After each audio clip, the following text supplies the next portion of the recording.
Salut gang, épisode spécial cette semaine. Je reçois le journaliste Guillaume Lefrançois qui suit les Canadiens de Montréal sur la route. Lui, ce qu'il fait, c'est qu'il suit les Canadiens de Montréal au Centre Bell et partout en Amérique du Nord pour faire des papiers sur eux pour le journal La Presse. C'est lui qui écrit des articles sur le Canadien de Montréal. Je le trouve fascinant, je le trouve drôle, je le trouve tripant. Je suis super heureux d'avoir reçu à mon podcast. Je vous jure, ça fait un épisode original, différent et tripant. Aussi, Guillaume, il est drôle. C'est pas juste un gars super sérieux qui m'explique qu'on n'a pas de deuxième son, c'est grave. Là. Guillaume, c'est pas ça. Pas en toute son énergie. C'est un gars amusant, ludique, qui aime écrire sur le Canadien de Montréal de la manière la plus originale qui soit. Moi, je trippe vraiment sur lui. J'ai commencé à tripper sur lui grâce à Twitter, parce qu'il est hilarant sur Twitter. Et j'ai commencé à le lire, à tripper, puis à accepter de venir à mon podcast. Faire un podcast, à mon humble avis, cool! C'est un cool podcast. Mais juste avant, je veux parler de pourquoi, quand j'étais enfant, je préférais les expos au Canadien de Montréal.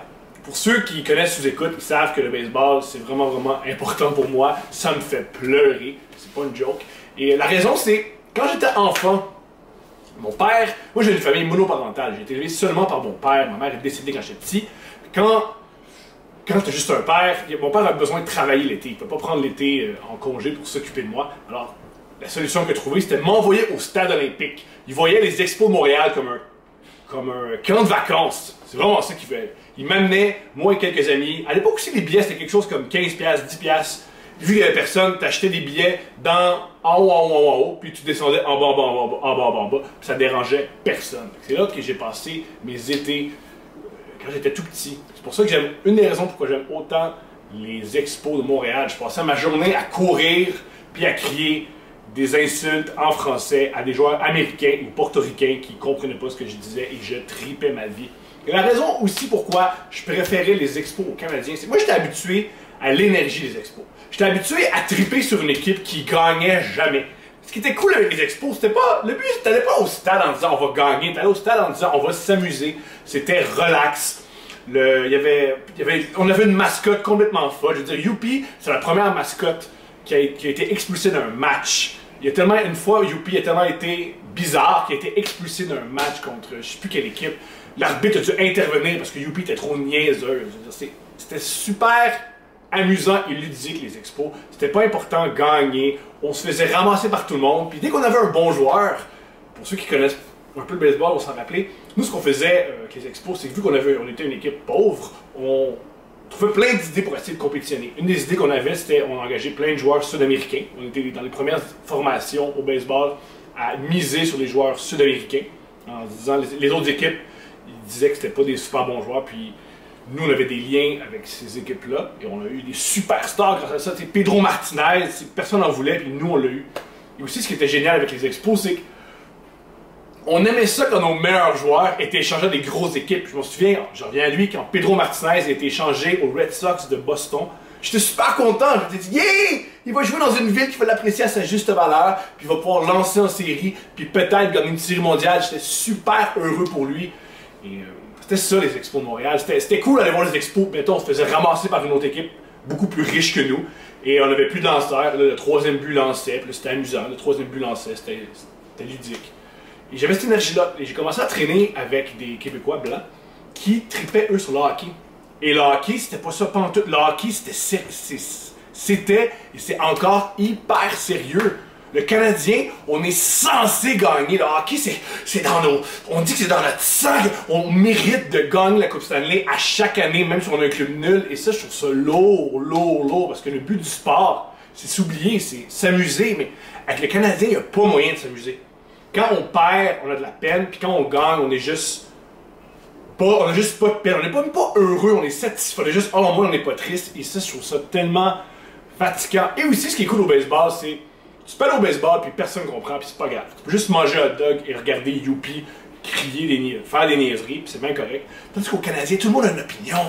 Tout le monde sait qu'est-ce que Benjamin devrait faire, tout le monde sait qu'est-ce que le coach devrait faire, tout le monde a une opinion sur qu'est-ce que devraient être les alignements, les trios, et ça, je trouve ça lourd. Il n'y a rien de pire qu'un gars qui fait « Hey, moi, le Benjamin, là, il est pourri, je ferais un meilleur job que lui. Oh ouais, Michel. » Tu ferais le meilleur job que lui. T'es même pas capable de gagner ton pool de hockey, man. Tu penses que tu vas battre 30 génies de la stratégie du hockey, esti. Tu penses que tu comprends le cap salarial. T'es même pas capable d'investir comme du monde dans tes REER. Tu te trompes tout le temps. T'es tout le temps endetté. T'es tout le temps sur la marge de crédit. Puis tu saurais comment gérer le budget d'une équipe de hockey. Ben non, Michel. Calme-toi. Bref, c'est pour ça que je préférais les expos. C'était beaucoup plus relax et ludique. Voilà. Ah! Avant de commencer mon podcast, voici mes annonces. Premièrement, merci à tous ceux qui donnent de l'argent à mon Patreon. Je vous aime tellement, tellement, tellement. Grâce à vous, je travaille pas au Subway. Merci. Grâce à vous, je suis pas un artiste du sandwich. Il y a pas des madames qui me crient après en disant t'as mis trop de sauce ou pas assez de sauce. J'ai pas à mettre un filet à cheveux puis un filet à barbe puis me faire rire par des étudiants qui ont fumé un bat, qui pendant que je fais leur sandwich, ils me font des petits corps genre tapette! Je fais quoi? Je vis pas ça. Merci. Merci de me tenir loin du Subway. Je vous remercie. Et aussi pour. Merci à tous ceux aussi qui s'abonnent à ma page Facebook, Instagram et YouTube. C'est le plus important. Abonnez-vous à ma page YouTube. Ça me rapporte des revenus, donc je suis content. Vous autres aussi, vous contribuez à ce que je travaille pas chez Subway. Parce que mon éducation, c'est tout ce que je peux faire. Travailler chez Subway ou péter des gueules avec des battes de baseball. C'est mes deux options pour gagner de l'argent. C'est faire de l'intimidation avec des battes de baseball ou des drivers de golf. T'as payé d'abord le t'as payé dessus! C'est tout ce que je peux faire. Merci énormément. J'ai assez parlé, ça va faire. Je laisse la parole à un homme intelligent et qui réfléchit avant de parler. Guillaume Lefrançois, bon podcast.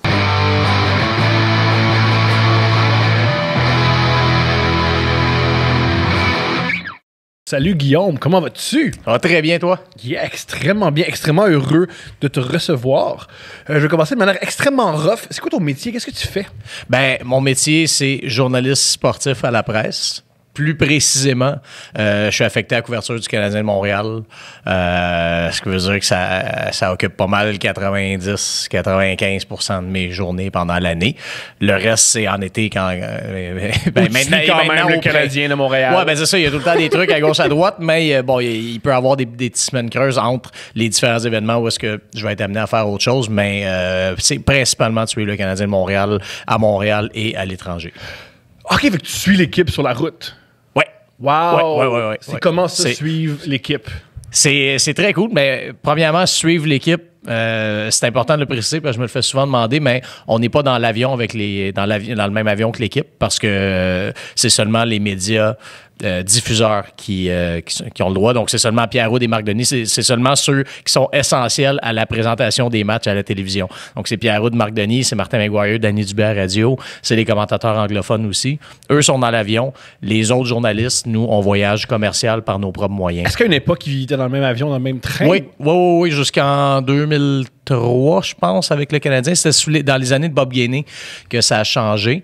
Et puis, peu à peu, les autres équipes se sont mis à faire ça aussi. Puis maintenant, dans la Ligue nationale, il reste peut-être 2 équipes à peine qui permettent aux journalistes... C'est pas des grosses équipes. Non, c'est ça. Comme il y avait Ottawa jusqu'à récemment qui le permettait. Puis là, depuis cette année, c'est terminé à ma connaissance. Il y a eu quelques histoires là-bas. Comme quoi? Donc, c'est rendu... non, mais simplement un journaliste, entre autres, qui s'était fait refuser l'accès parce qu'il avait critiqué l'organisation. Mais on s'entend que l'organisation des sénateurs d'Ottawa est très... Et à critiquer. Est très facile à critiquer, exact. Donc, c'est ça. Il y a eu des petites histoires comme ça. Mais ce qui fait en sorte que c'est rendu la norme dans la Ligue nationale maintenant que les journalistes là, de l'écrit, les journalistes qui sont pas dans la diffusion des matchs doivent voyager commercial, s'arranger par eux-mêmes.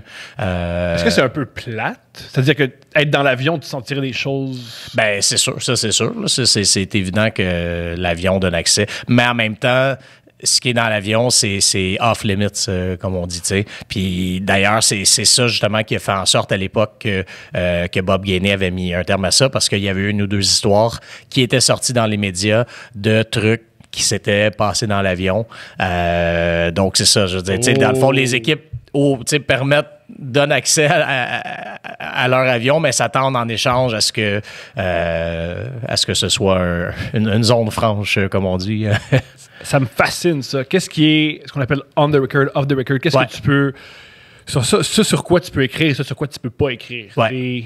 C'est quoi la c'est ça. limite? Tu sais, C'est je quoi? disais, dans ce cas-là précis, c'est ça. L'avion, c'est vraiment l'espace des joueurs, l'espace de l'équipe. Donc, on le respecte. Je vous ai après ça, dans un vestiaire, par contre, tu sais, moi, à mon avis, je disais, c'en est. À part, évidemment, si tu as une conversation avec un joueur qui voit clairement que tu n'enregistres pas, puis tu le sais, là, ou des fois, il va carrément te le dire, c'est off the record, écris-le pas. Mais pour le reste. Question plate, pourquoi tu respecterais ça? Si ton objectif, c'est de... Parce que tu bâtis aussi une relation avec eux, tu as besoin d'une relation de confiance avec eux. Puis des fois, c'est simplement qu'il y a des choses que, pour plein de raisons, il y a des choses que les joueurs ou qu'un coach ne peut pas nous dire publiquement, mais qui jugent important qu'on sache pour bien comprendre ce qui se passe. T'sais. Donc là, nous, après ça, évidemment, on n'écrira pas précisément cette chose-là qu'il nous a dite, mais on le sait, puis ça va nous permettre peut-être d'éviter d'envoyer les lecteurs dans de mauvaises directions, de publier de fausses informations, des choses comme ça. Donc, exemple, je connais pas beaucoup le hockey. Si tu apprends qu'il y a un joueur que son bébé est malade, mettons, ou son jeune enfant est malade, puis il se fait tout le temps marquer des buts, ça se peut que c'est ça. Donc, tu sais, tu l'écris pas, mais... Tu blasses pas le joueur. Tu blasses pas le joueur, puis tu te mets pas à dire on se demande s'il est paresseux, qu'il est déconcentré. Bon. Donc, c'est pour ça. Donc, ça permet effectivement de relativiser. Parce que des fois, j'imagine que des fois, tu écoutes soit des amis ou tu écoutes les lignes ouvertes de vouloir intervenir en disant « Ouais, mais tel joueur, vous connaissez pas, vous savez pas ce qui se passe à la maison. » c'est ça, exactement. Ça peut être un facteur comme ça. Ça peut être plein d'autres choses. Ou des fois, tu sais, je sais pas, là, mettons, on va dire l'entraîneur bench, j'aime pas ça. Tu sais, c'est des anglicismes, mais clou au banc. Yassoir de ses joueurs au banc l'utilise moins. Et puis là, souvent, dans ces cas-là, les gens vont avoir tendance à avoir de la sympathie pour le joueur, puis à dire que c'est injuste. Puis là, d'un autre côté, tu sais que le coach a ses raisons, mais bon, c'est pas tout le temps des choses que tu peux écrire. C'est ça, tu sais, il y a des trucs comme ça qu'effectivement, on voit passer les critiques, puis t'aurais le goût d'eux, mais il y a des fois que tu peux pas le dire pour tout plein de raisons. Enfant, est-ce que tu voulais faire ça?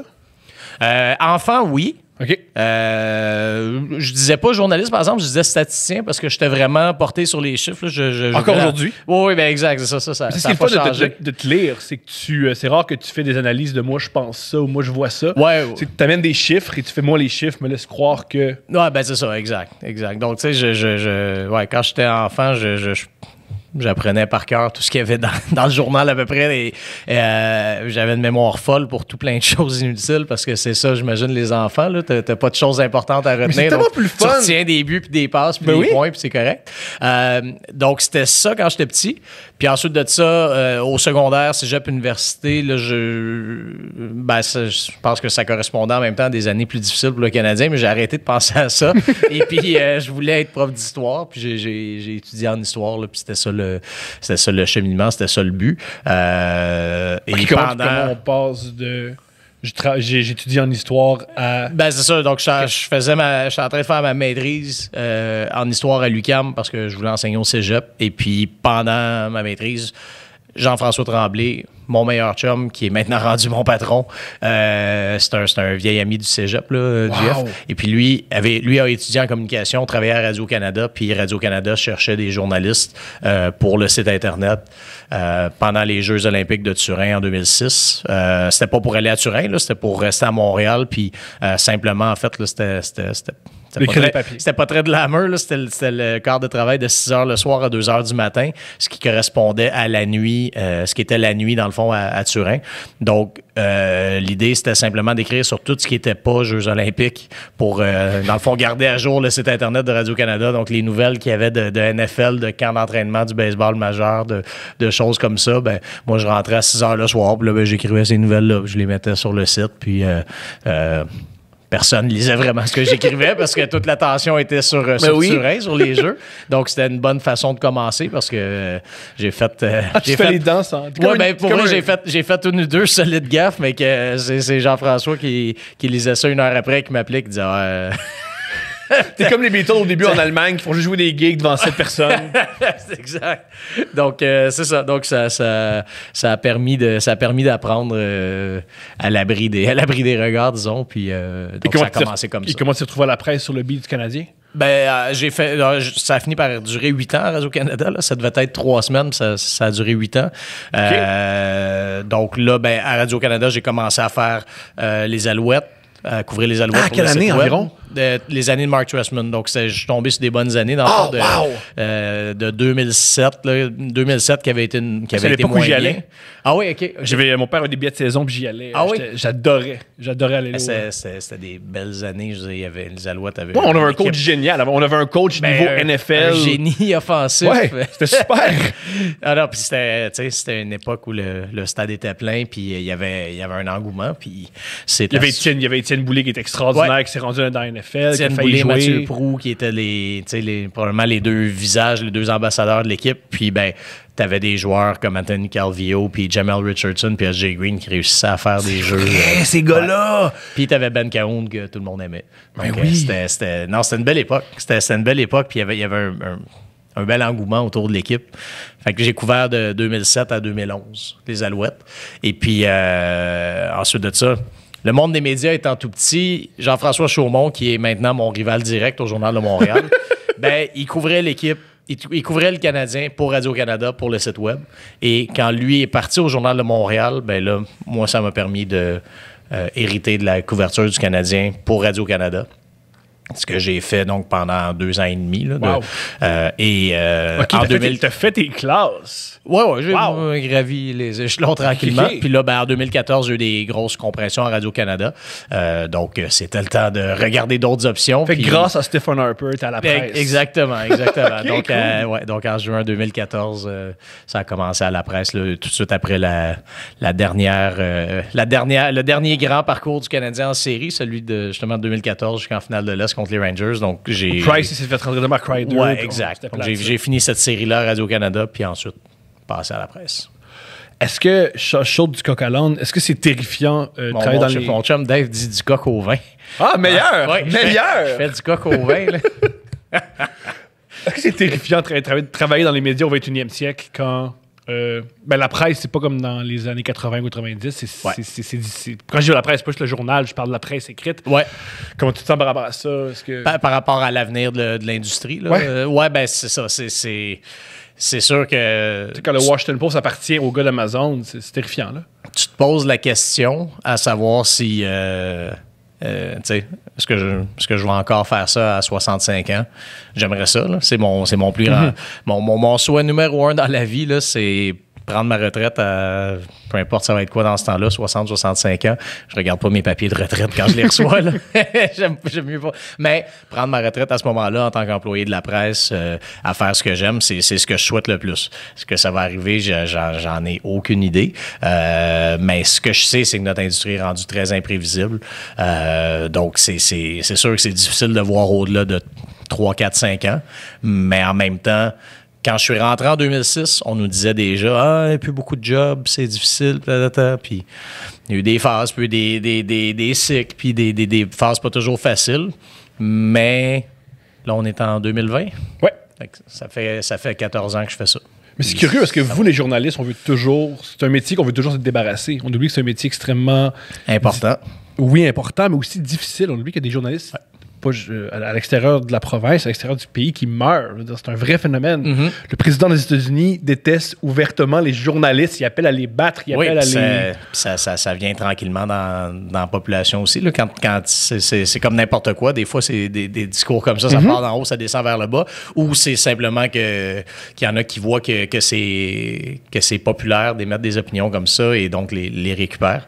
Mais effectivement, là-dessus, c'est pas la meilleure période pour être journaliste. Là. Disons que notre métier est peut-être plus remis en question que jamais. Mais regardez, moi, de mon côté, j'ai quand même la chance d'être dans un environnement plus protégé. J'écris sur le hockey, puis les gens sont plus occupés à remettre en question le Canadien qu'à remettre en question notre travail. Donc, j'imagine qu'on s'en tire, mais beaucoup de solidarité pour les collègues, évidemment. Je veux t'en parler. C'est comme tu couvres le truc le plus important dans la province. C'est pas une blague. Là. Au niveau de je veux dire, le Canadien, c'est si important. Claude Julien parle plus souvent qu'un premier ministre, là, publiquement, là, devant les médias. Claude Julien parle plus souvent que François Legault ou que Justin Trudeau. Wow, j'avais jamais réalisé ça. Ben oui. Wow! Ben oui, une journée de match. Un jour de match, il parle 2 fois. Ensuite de ça, tu as les autres jours, les journées d'entraînement. Que là, c'est 1 fois. Chaque fois, il parle dans les 2 langues, en français et en anglais. J'avais jamais réalisé ça. Ben oui. Il est plus sollicité que Justin Trudeau. Il est plus sollicité médiatiquement. Puis il y a une crise en ce moment avec.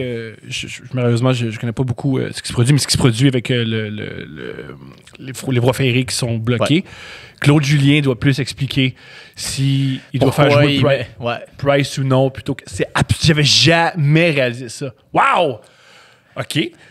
Disons que quand on réalise ça, les gens disent tout le temps c'est plein de conférences de presse, puis il dit toujours la même chose ou il dit rien, ou peu importe. Mais en même temps, c'est sûr que quand tu regardes la fréquence à laquelle il parle, puis d'un autre côté, ça revient à ce qu'on disait tantôt, il y a bien des choses qu'il ne peut pas dire aussi. Donc, on lui pose des questions, puis oui, il y a des réponses qu'il aimerait nous dire, il ne peut pas tout nous dire.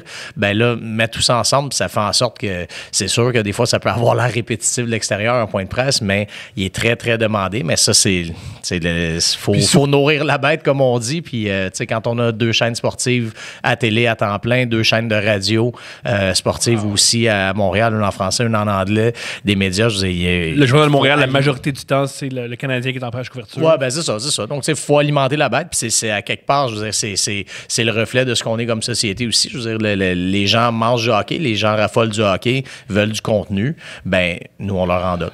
C'est fou comme on raffole du hockey, mais on connaît ça. On connaît pas le hockey tant que ça. Je sens pas qu'on est une population qui connaît... On n'est pas fou de hockey, on connaît pas vraiment les stratégies. Mais je pense, les gens sont fous du Canadien, ça c'est clair. Ça, c'est indéniable. Moi, je le sais, j'ai détruit le centre-ville à 3 reprises parce qu'on a battu une équipe en première ronde. Ouais, je peux confirmer. Non, mais tu sais, puis ça, nous, on le réalise aussi. Quand on va couvrir un match sur la route, on arrive tout le temps la veille du match, idéalement tôt le matin afin d'aller voir l'autre équipe à l'entraînement, l'adversaire du Canadien à l'entraînement, puis de faire un papier de veille du match qu'on publie dans le fond dans notre édition du matin du match sur une histoire de l'autre équipe, que ce soit un joueur ou une situation, peu importe. Il y a des fois que ça va marcher puis que ça va être très lu, mais il y a d'autres fois, tu sais, des fois, t'écris un super bon papier sur tel joueur, peu importe, tu sais que c'est une bonne histoire, mais vu que c'est pas le Canadien ou tu sais, si c'est pas un joueur d'ici, ben là, des fois, il y a un peu moins de retentissement, tu sais. Moi, ça me dérange pas, je le fais quand même, puis je suis sûr que ben des lecteurs qui l'apprécient, ben tu sais, tu le vois, tu le mets sur les réseaux sociaux, tout ça, puis tu vois qu'il y a quand même moins de traction. Oui, exactement. Donc, tu sais, c'est la réalité, il faut vivre avec, là, puis c'est correct. Là, aussi, les fans du Canadien, on est extrêmement colériques. Moi, j'écoute 3 games par année, puis j'ai plein d'opinions. Puis je suis pas patiné par en arrière, mais je sais quoi faire pour que le Canadien gagne. T'es pas si pire. C'est ça, je suis pas si pire, mais il y a pire. Je veux dire, c'est-tu difficile? En plus, t'es sur Twitter, t'es sur les réseaux sociaux. Ouais. Ton adresse courriel à chaque article, on peut t'écrire. C'est comment se faire écrire par des fans du Canadien qui sont en désaccord avec... Je te dirais que depuis quelques années, c'est un peu lourd parce que l'équipe va mal, puis comme dans n'importe quoi, les gens insatisfaits se manifestent plus fort. Donc, je te dirais que depuis quelques années, la plupart de mes matins, premièrement, je suis le premier à blâmer parce que la première chose que je fais en me réveillant, c'est regarder mes courriels sur mon téléphone. Et très souvent, ben, la première chose que je lis, c'est 4, 5, 6, 8 courriels de gens qui critiquent telle ou telle décision du Canadien ou qui déplorent... Toi? Pourquoi à toi? Je comprends pas. Ben, parce que le mot le dit. Non, mais le mot le dit, on est les médias. On est l'intermédiaire entre le consommateur, partisan, appelle ça comme tu veux, et l'équipe. Et puis, ben, ils ont pas vraiment de ligne directe pour s'adresser à l'équipe. T'es comme moi quand je un party de Noël, puis on me dit Julien Lacroix, il aurait jamais dû se pisser dessus. Puis mais c'est pas moi!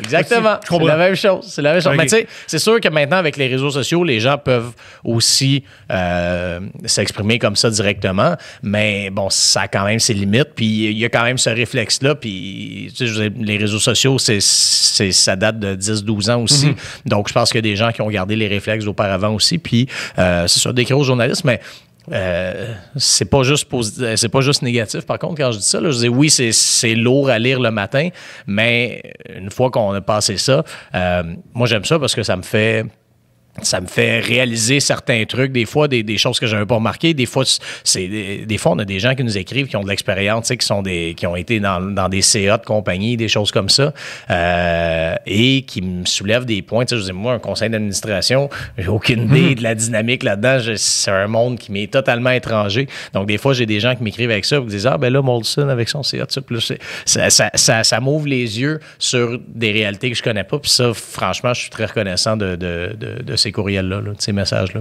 OK, mais t'as-tu des choses horribles? T'as-tu des gens qui t'insultent? Ou t'as-tu des... Ça aussi, c'est pas très fréquent, mais oui, ça arrive. Mais en général, les courriels, en général, c'est quand même correct.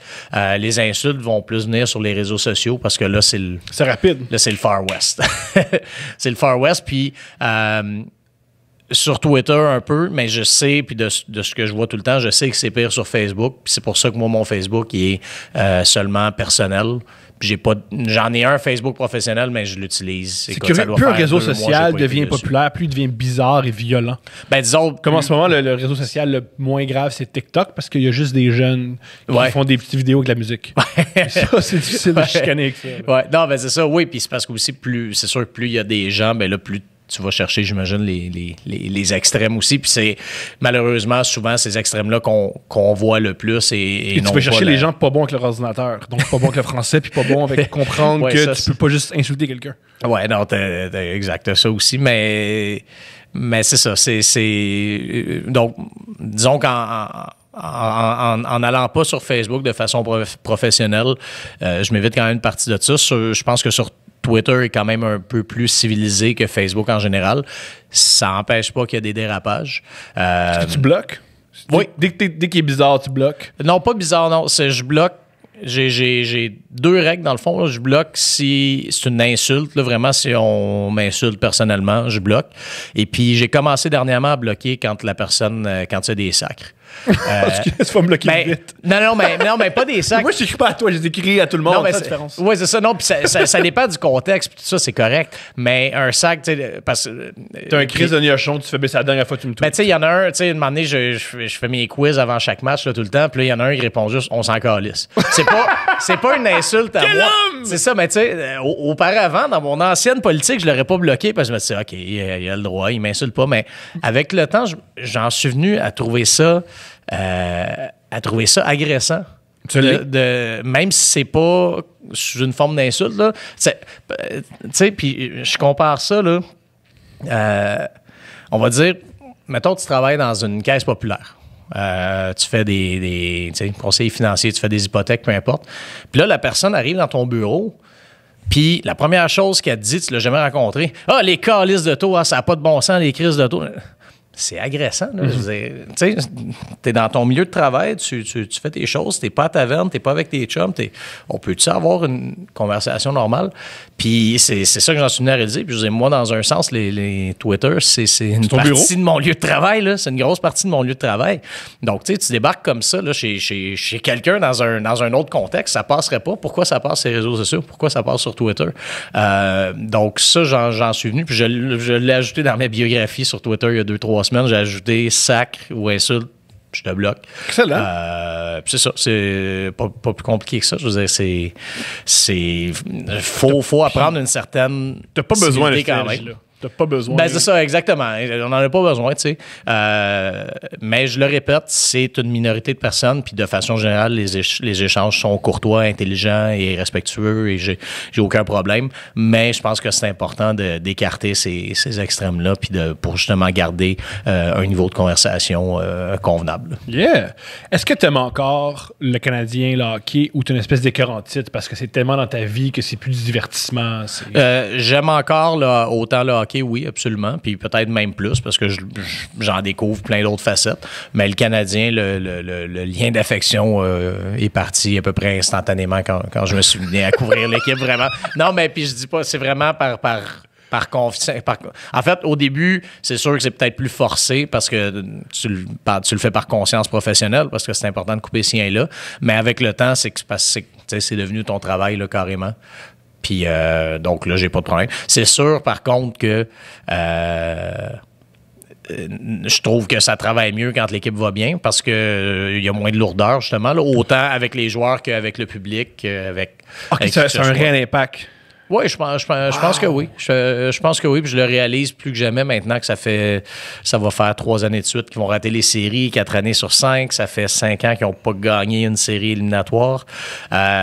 Donc, tu le réalises, puis je veux dire, à l'inverse, je te parlais de la run en 2014 jusqu'en finale de l'Est, puis je me souviens que ça, c'était... Euphorique. Je veux dire, c'est ça, exactement. Je me souviens, t'écrivais n'importe quoi, puis les gens, ça créait quand même une énergie positive dans la ville.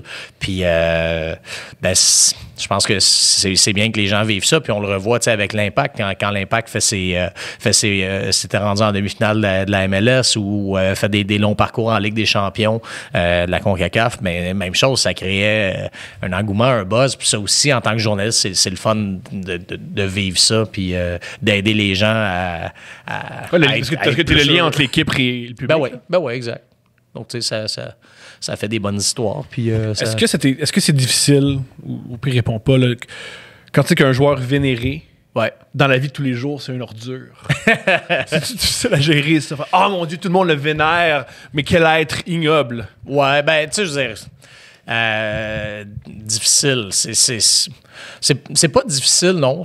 C'est sûr que quand j'ai des conversations après ça avec mes amis, je leur dis, un tel, là, minute, là, tu sais. Puis, donc, ça, oui. Puis après ça, ben, dans mon travail, c'est pas difficile. Je te dirais simplement que ça m'évite d'embarquer dans l'enflure qu'il peut y avoir autour de cette personne-là.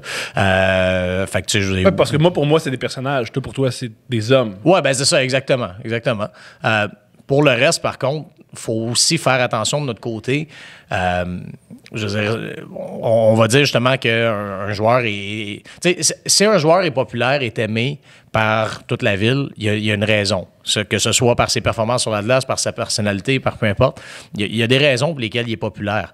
Après ça, s'il n'est pas correct avec nous, si c'est pas tout le monde qui l'aime, tout ça, ben ça fait partie du personnage, évidemment, mais ça peut pas non plus entièrement annuler ce qui fait de bien puis ce qui fait que les gens l'aiment. Donc, tu sais, il faut aussi faire attention. Que ce soit des crimes, comme on voit dans ben c'est ça, exactement. Mais ça, j'ai jamais été exposé à ça de toute façon. Donc, c'est ça, à partir du moment où c'est pas criminel, ben tu fais, OK, ben regarde, c'est correct. Puis être un jerk, c'est plate, mais c'est pas un crime. Là. Ça existe. Il a le droit de l'être, c'est juste dommage. Puis je vais toujours plus apprécier les gens qui sont constamment de la même façon. Mais donc, pour ça, il faut quand même faire attention de notre côté. T'es pas obligé de me répondre. Est-ce que c'est vrai que Piquet Souben était réellement détesté dans l'équipe? Je pense qu'il y avait ses amis. Il y avait ses torts, il y avait des gars qui l'aimaient pas, mais il y avait des gars qui l'aimaient profondément aussi. Ah, j'ai jamais entendu ça. J'étais sûr que ce que j'avais entendu, c'est qu'il est détesté par tout le monde, il fallait s'en débarrasser. Non, pas tout le monde. Je pense qu'il était détesté par un noyau. Tu sais, je veux dire, c'est sûr que des gars comme Souban, des personnalités fortes comme ça fera, je pense que c'est dur de faire l'unanimité dans un vestiaire de toute façon. Là, tu sais, je veux dire, c'est un vestiaire, c'est une société, puis tu vas aller chercher probablement les mêmes proportions que dans la société, ou est-ce que tu vas avoir peut-être un 60% de... Puis au hockey, il me semble que c'est pas très très bien vu, l'excentricité. Moi, la blague souvent que je dis, mais moi je trippe plus sur le basket que le hockey. Puis Souben dans la NBA, c'est un joueur extrêmement normal. Il détonnerait même pas avec ce qu'il fait. Le hockey, la culture du hockey est très, très, très différente. T'es pas loin de la culture militaire. Là, c'est vraiment l'effacement de l'individu au profit du collectif.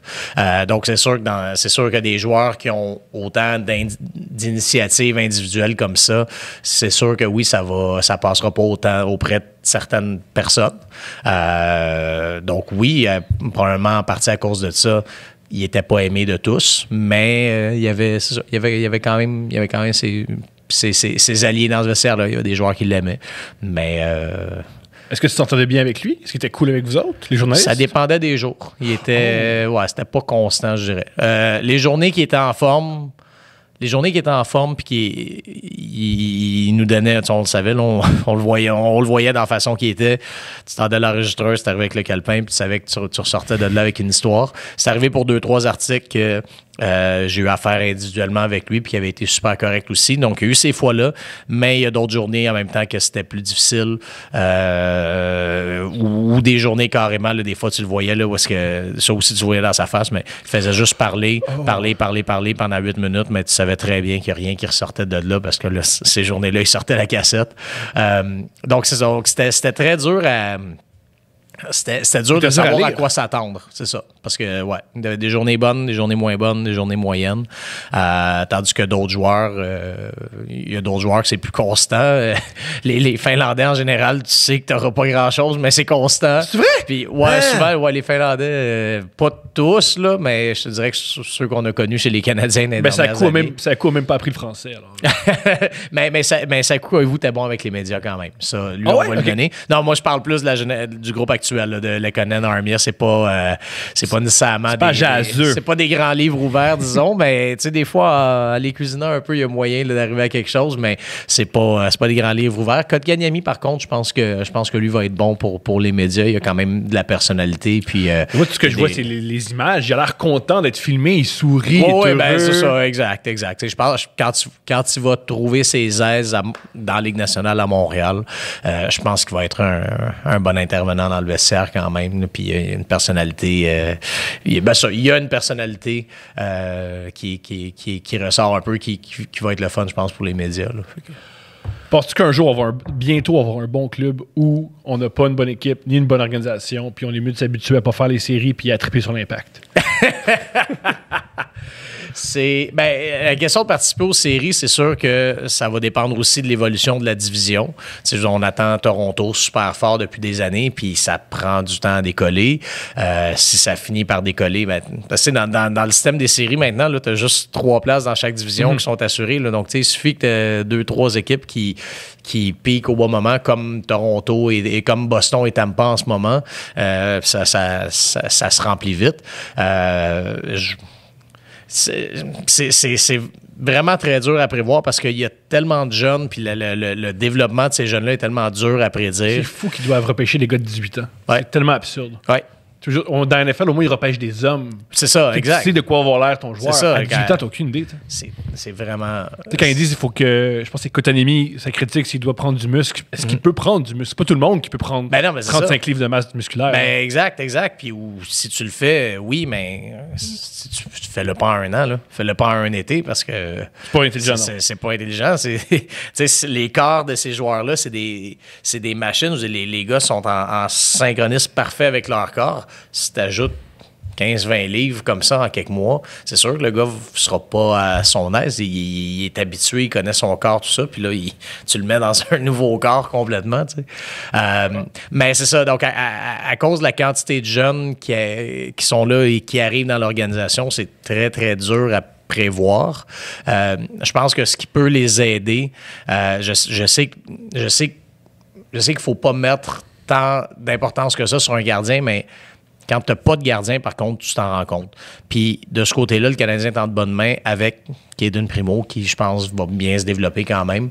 Parce que des fois, c'est ça, là, tu développes un bon club, tout ça, mais si tu es instable devant le filet, ça peut être dur avant que ça décolle. Mais c'est ce qui est arrivé avec San Jose. Il y avait une équipe extraordinaire, mais un gardien qui laisse passer beaucoup de buts. Alors. C'est ça, exact. Donc, tu sais, c'est un des dangers. Je pense que ça pourra permettre aux Canadiens, dans quelques années, de faire une transition peut-être plus en douceur. Mais après ça va prendre quand même du talent de pointe. Nick Suzuki est peut-être celui qui a les plus grandes chances de devenir ce talent de pointe-là. Mais maintenant, est-ce que ça va devenir un joueur de 90 points? C'est ça. Ça, c'est... À part, mettons, les premiers jours pêchage comme McDavid et Austin Matthews, c'est extrêmement difficile à prévoir. Là. Ben, c'est ça, exactement. Tu as ces valeurs sûres-là qui sortent premier, deuxième, des fois troisième, puis après ça, t'espères. Puis après ça, ben, une fois de temps en temps, tu repêches un David Pasternak 24e, 25e, puis il marque tous les buts du monde. C'est ton année chanceuse, tu sais. Ben, ton année chanceuse. En même temps, il y a certaines équipes qui sont meilleures que d'autres pour, justement, dénicher ces joueurs-là. Puis le Canadien, c'est ce qui leur a fait mal depuis quelques années. Ça a été de pas trouver trouver la perle rare. Mais toutes les dynasties, la plus grande force d'une organisation, c'est savoir déceler le talent. Absolument. C'est ça, dans tous les sports. Là. Ouais. Je veux dire, les Patriots, c'est leur plus grande force. Ça, puis savoir... Moi, je suis un fan des Patriots. Juste savoir bien tricher, ça aide. Pareil pour les Lakers, c'est les premiers à avoir repêché un joueur au secondaire. Kobe Bryant, c'est un joueur du secondaire. Ils ont décidé de le repêcher. Ça prend un talent, là, ce qu'on malheureusement... Un talent puis de l'audace. Ouais, okay, merci de le dire, génial. L'audace. Parce que je sais que toi, t'es plus proche du Canadien. Puis on n'est pas une équipe qui fait des choses audacieuses. On est extrêmement conservateur. Pour se demander pourquoi on finit toujours dans le milieu. Ça dépend par contre, parce que tu sais, Marc Bergevin se fait souvent dire justement qu'il est trop conservateur, tout ça, mais il échange Piquet-Souban. Il a échangé Piquet-Souban. Tu sais, ce qui est pas rien quand même. Tu sais, moi ça, je considère que c'est pas nécessairement un geste conservateur. Il a tenté sa chance sur Radulov, puis ça a fonctionné. Après ça, toutes les théories se valent là, sur pourquoi il n'a pas réussi à le retenir, mais d'être celui qui a obtenu Radulov, ben quand même, ça prenait... Tu sais, c'était... S'il y a juste... Oui, il y avait une mauvaise réputation. S'il y a juste un contrat d'1 an, c'est bien la preuve que les équipes étaient très prudentes. Il a été. Donc, tu sais, je veux dire, c'est pas... tu sais, de toute façon, dans la Ligue nationale aussi, tu as des gros échanges. T'en as peut-être plus non plus comme il y en avait avant. C'est-tu à cause dans leur contrat, il y a souvent ici des clauses de échange ou c'est pas ça? Non, ben, je pense que c'est plus la difficulté d'échanger des gros contrats. Là. Je pense que... pas comme Price, c'est ce qu'on dit de Price. Ben, Price, c'est ça, exact. Payer 10 millions, t'es fait. Ben, exact. Donc, tu sais, même si Price arrive d'un matin puis il est pas content puis je veux m'en aller puis je suis plus capable, ben après ça... Va jouer au baseball, man. Faut que tu trouves une équipe qui cherche un gardien numéro 1. Puis là, dans ces équipes-là, faut que tu trouves une équipe qui est capable d'absorber 10 millions par année. Bonne chance. Pendant 6 ans, tu sais. Wow! C'est pour ça que c'est ce qui bloque, je pense, les transactions avec des gros joueurs. Puis d'ailleurs, Piquet-Souban qui a réussi à être échangé 2 fois pendant son gros contrat, exactement, de 8 ans. Je suis pas sûr qu'on va voir ça souvent. Là. C'est vraiment un cas particulier. Wow! C'est un cas particulier, Piquet-Souban. Oui. Ça va toujours l'être. Ça va marquer, je pense, son héritage. Mais on a beau dire ce qu'on veut, mais ça demeure, je pense, le joueur le plus populaire que cette organisation-là a eu peut-être peut-être depuis Alex Kovalev, on va dire. La dernière série qu'on a gagnée, c'est parce que Piquet-Souban a joué, c'était le meilleur joueur sur la glace. Notre dernière série contre Boston. Oui, la série contre Boston en 2014. C'était Piquet qui a fait « Je ne perds pas cette série ». Ouais.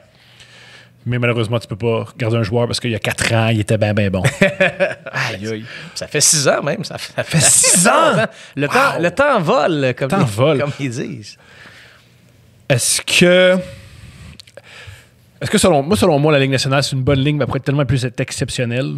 Moi, j'ai déjà des idées. Qu'est-ce que, selon toi, la Ligue nationale pourrait faire pour avoir un meilleur jeu? Pour avoir un meilleur jeu? Moi, personnellement, j'aime ce que la Ligue nationale est en train de devenir. J'ai vu la Ligue évoluer. Là, ça fait 8 ans que je couvre. Ça a changé vite, là. Ça patine bien plus que les Devils de New Jersey, on est dans le centre, puis on s'accroche au meilleur joueur. La violence, ça fait franchement du bien. Là. Je me souviens de... Parce que Stevens, qui faisait des attentats, là, sur la glace. Même juste de ce que j'ai connu comme journaliste, je ne parle pas quand j'étais kid. Quand j'étais journaliste, j'ai connu les premières séries que j'ai couvertes. La première saison que j'ai couverte, c'était en 11-12. Le Canadien avait raté les séries. Radio-Canada m'avait envoyé couvrir la série Flyers-Pingouins. J'avais fait tout le long la série de premier tour sur la route. Je me promenais entre les deux villes. Il y a un dimanche après-midi, là, c'était un gala de lutte. Là. Je pense, si je me souviens bien, là, les Flyers avaient gagné quelque chose comme 10-3. Sidney Crosby s'était battu avec Claude Giroux. Wow. T'avais Scott Hartnell qui faisait des pauses de lutteur. Là, à un moment donné, il y avait eu une bataille générale. Puis là, une bataille générale, c'était à Philadelphie en plus, dans une foule, devant une foule hostile qui ne demande que ça. Puis la bataille générale, il y avait il faisait des bruits de cloche de boxe dans l'aréna. Wow. Là, il y avait Hulk Hogan qui apparaissait à l'écran. Écoute, c'était c'était une foire, là, je dis. Puis ça, c'était une chose. Après ça, l'année suivante, la saison du lockout 2013, Canadien contre Toronto un samedi soir. Là, Toronto avait gagné 6-0 et Toronto avait passé sa soirée, avait beaucoup de tough là, dans ces années-là, avait passé sa soirée à faire la vie dure aux Canadiens. Et puis, c'était disgracieux. Là. Il y avait eu là aussi les générales, tout ça. Josh Georges s'était battu contre un gars de 6 pieds 6 qui aurait pu le tuer puis qui faisait juste le tenir comme ça à distance là, pour être gentil avec. Une bataille sur la glace, c'est débile à tellement de niveaux. Ouais. Déjà, dans les vraies batailles, il y a une catégorie de poids. Qu'on l'a vu. Ce qui n'est pas le cas. Ben non, tu peux te battre avec quelqu'un qui a 40 livres sur toi, puis ça n'a pas de sens se battre sur la glace. Oui, exact. T'es pas accroché. Je veux dire, tous les bons combattants, tout se passe d'un pied. Tout se passe, il faut que tu sois bien groundé. Jouer, si tu peux pas être groundé, c'est si dangereux. Moi, j'ai vu Josh Paris, t'étais là sûrement là toi aussi, tomber inconscient parce qu'il est tombé là. Justement, le premier match de la saison, je m'en souviens. Ouais. Puis on me rappelle quand c'est arrivé, tout le monde était puis je m'étais dit, mais c'est ce qui était censé arriver. Ça devrait arriver tellement plus souvent. T'es pas censé te battre sur la glace, ça n'a pas de sens. Non, tout à fait. Donc, moi, c'est pour ça que quand je regarde ces tendances-là, je trouve que la Ligue s'en va dans une bonne direction quand même. Je trouve que la qualité du spectacle est bonne. La qualité des athlètes est meilleure que jamais. Donc, je ne sais pas si je changerais des choses. Ils ont de l'espace pour patiner. Oui, ben c'est ça, exact. Ils ont de l'espace pour patiner. C'est pas fini tout à fait, mais c'est moins pire l'époque de Don Cherry, Keep Your Head Up. Oui, ben exact, c'est ça, en plein ça. Donc oui, il va encore avoir là, de temps en temps. Puis si ça se trouve, ça va toujours arriver. Écoute, sont 10 patineurs, plus 4 arbitres, plus 2 gardiens défilaient dans un espace quand même restreint. C'est un arène. C'est un arène. Puis en plus de ça, ben, je veux dire, les joueurs sont pas répartis de façon égale sur les 200 pieds. Je veux dire, d'habitude, ils vont pas trop loin d'où la rondelle aller. C'est sûr qu'il va toujours y avoir des collisions, des dangers de blessures, tout ça va toujours arriver, mais je pense que ça va dans la bonne direction pour limiter ça. Tu sais, est-ce que ça aurait été préférable, est-ce que ça serait préférable qu'il y ait une réglementation plus sévère pour les bagarres? Oui, mais en même temps, c'est vrai, puis les chiffres le montrent, que d'année en année, ça diminue tout seul, puis ça se vérifie dans les niveaux inférieurs aussi. Parce que la JMQ, c'est pas comme avant. Ben parce que les jeunes savent que maintenant, c'est pas comme ça que tu vas. Il y avait un journaliste, Winsinski, maintenant, il est à ESPN, qui avait dit McDavid et le gars à Buffalo, je me souviens plus, le deuxième choix à Buffalo. Bref. Jack Eichel. Exactement. C'était dit, eux, c'est la première génération que toute leur vie ont joué sans accrochage. Ouais. Fait que ça explique pourquoi le jeu ouvert sont habitués à ça. Crosby, c'est fou, Crosby, c'est un génie à mon avis. Là. Une des choses qui a changé, c'est que le hockey a changé avec lui pendant. Il a dû s'adapter à un nouveau hockey. Ben oui, exact. Puis d'ailleurs, les coups à la tête, entre autres, c'est... à cause de lui, je veux dire. C'est ça, bien malgré lui. C'est grâce à lui, malgré lui, que la réglementation s'est resserrée parce que ça n'avait pas de bon sens que la Ligue soit privée pendant 1 an de son meilleur joueur et de son ambassadeur numéro 1. C'est malheureux que ça ait pris ça, mais au moins, il n'en conserve pas des séquelles. Là. Mais ça y a quand même coûté 1 année de sa carrière. Wow. Juste une parenthèse. Tu as parlé de Scott Hartnell, puis je dois absolument partager ça. Anecdote de Scott Hartnell. J'ai des amis. Ma première blonde, il y avait son petit frère.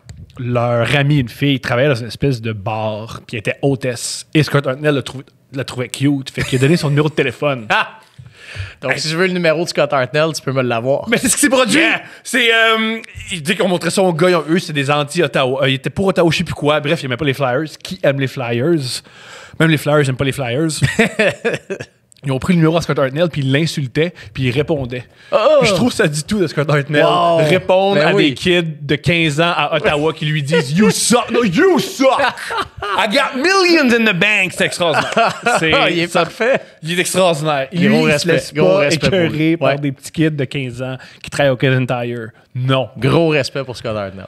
Est-ce que des fois, t'entends est-ce que c'est vrai que les joueurs de hockey, c'est des joueurs qui sortent? OK, je recommence ma question. Est-ce que c'est vrai qu'à Montréal, les joueurs des autres villes qui viennent à Montréal, ils virent fous parce qu'ils peuvent aller aux danseuses puis ils peuvent aller dans nos clubs?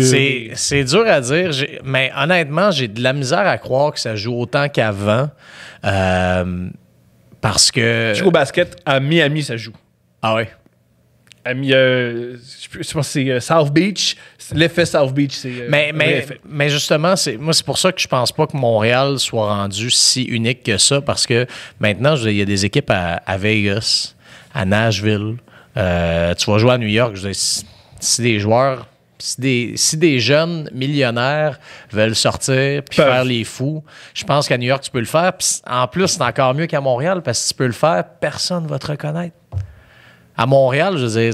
On le sait. On le sait, ça va se savoir. Dans ces autres villes-là, tu peux le faire, mais dans un plus grand anonymat. Je pense qu'avec Chris Chelios qui capotait ses danseurs, c'était un problème, là, qu'il aimait vraiment aller aux danseuses puis se battre. Oui, ben tu sais, puis cette époque-là, c'était quelque chose aussi. Puis tu sais, c'est ça, tu sais, je pense qu'une partie de cette réputation-là de Montréal provient de l'époque des 21 équipes. Puis là, sur les 21 équipes, t'avais des Winnipeg, puis des Edmonton, puis des Buffalo, tu sais. Où il n'y avait rien à faire. Ben c'est ça, puis t'avais pas d'équipe en Floride. Tu sais, donc tu diminues toutes ces possibilités-là en moins que les gars avaient. Puis c'est sûr que Montréal pouvait bien être encerclé sur le calendrier. Là, quand ton voyage sur la route, là, c'était Minnesota, Détroit, Winnipeg, Buffalo. Puis là, t'arrivais à Montréal. Tu pouvais bien virer fou, les gars. Là. C'est normal, tu sais.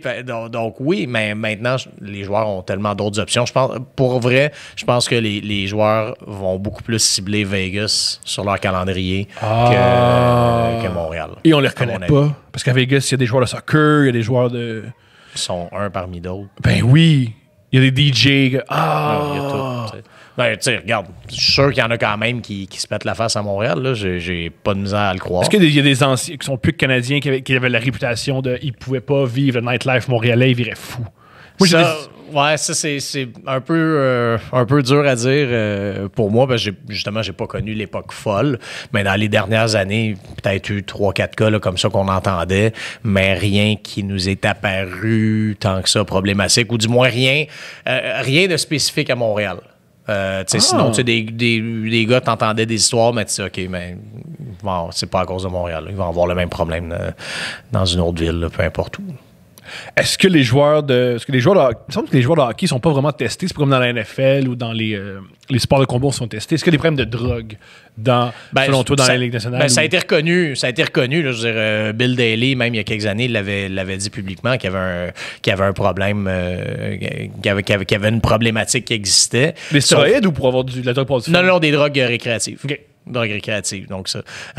Donc, tu sais, les joueurs sont testés, mais quand ils se font prendre des drogues récréatives, là, ça prend à peu près 6 résultats positifs, là, dont un, il faut que tu sois à peu près en coma pour que... Ça veut dire qu'à Kuznetsov, il sniffe pour vrai. Non, ben, tu sais, c'est ça, je veux dire, il y a une problématique, mais la Ligue s'y attaque de façon très, très douce. Mais ce qui est fou, c'est que le hockey... Parce qu'à une époque, moi, je prenais la cocaïne, c'est fait pour prendre... C'est un sport de cocaïne. C'est un sport de... On donne un coup, on y va, on est intense, on arrête. Puis ça vient sans effet résiduel le lendemain comparativement si tu bois. Si tu bois. Ben oui. Ça, exactement. Donc, c'est sûr que ça fait en sorte que dans un sport comme le hockey, où est-ce que tu es à l'aréna tous les jours puis que tu joues à peu près un match sur 2, tu peux pas te permettre d'être lendemain de veille... Ben non. À tout bout de champ. Est-ce qu'à ton avis, parce que moi j'ai 2 opinions sur le hockey, penses-tu qu'il y a trop de matchs? Est-ce que 82 matchs de hockey sur une période de 6 à 7 mois, c'est humainement possible de faire ça? Au basket, les joueurs ne jouent plus 82 matchs. Et le basketball, ça n'a rien à voir. Le load management qu'ils appellent, exact. C'est bien dur à dire. C'est sûr que, tu sais, des fois, puis on dirait qu'il y a des histoires comme ça chaque année. Si un joueur manque 10, 15, 20 matchs pour une blessure, des fois, ils vont dire, tu sais, ça permet d'être plus frais jusqu'à la fin. Tu veux que tes meilleurs joueurs se blessent au mois de janvier, février pour qu'ils soient bons en série? Oui, ben c'est ça, exact. Tu le souhaites quasiment dans la mesure où c'est rien de trop long. Mais en même temps, je pense que les joueurs, tu sais, ça a toujours été comme ça, le hockey, là, je veux dire, depuis les années 80, que c'est du 80-82 matchs par année, avec 4 séries, 4 de 7. Les joueurs appellent ça le grind, là. Il n'y a pas vraiment de traduction, mais c'est un marathon, je pense que c'est ça qu'on pourrait dire. C'est le sport aussi où le jouer blessé est tellement prisé. Je veux dire, la plupart des héros de la Coupe Stanley, ça est toujours avec, même il a joué avec une épaule disloquée. Une côte cassée. Une côte cassée. Il y a une fois, Patrice Bergeron qui a joué un 7e match de finale de Coupe Stanley avec un poumon perforé. Oui.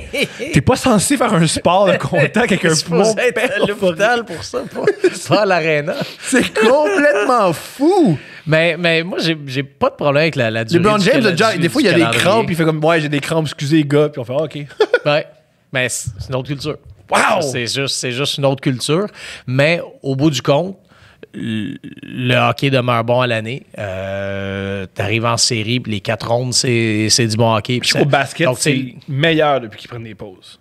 Dans l'NBA, le jeu est relevé depuis que les joueurs ouvertement se reposent parce qu'ils sont plus frais. Je me demande, mon fantasme, c'est voir du hockey avec des joueurs reposés. Moi, à mon avis, c'est une des raisons pourquoi le hockey olympique est aussi relevé. Oui, tout le monde est bon, mais surtout, ils ont plus de repos. Ouais, ça se peut. C'est pas fou, mais on a quand même... Je me souviens pas d'années où on disait « Ah, c'est bien plate les séries cette année » et tout ça. Est-ce que plus de repos éviterait des segments en janvier, février, mars où est-ce que là, c'est moins bon? Peut-être, mais ça n'empêche pas le fait que, rendu en série, c'est des bons matchs, ça joue et il n'y a personne qui s'endort devant sa télé. Le hockey, c'est le sport le plus... Quand tu es un néophyte, je pense que le néophyte, je suis pas sûr de ce que je viens de dire, mais c'est quand tu connais pas quelque chose. Sur le football américain, bonne chance de comprendre ça du premier coup. Il faut vraiment quelqu'un qui t'explique. Mais le hockey, c'est simple. C'est tellement simple et tellement attrayant. J'ai un ami Adib, beaucoup d'amis français qui viennent pendant Juste pour rire. Ils veulent venir nous voir jouer au hockey sur glace. Des gars qui savent pas jouer parce qu'ils veulent voir le sport sur de la glace avec des armures puis des bâtons en bois. Ils veulent voir ça. Ils disent de quoi puis ils sont fascinés par ça. Même si on ne sait pas jouer, ils trouvent ça génial de voir ça. C'est un sport tellement unique et bizarre.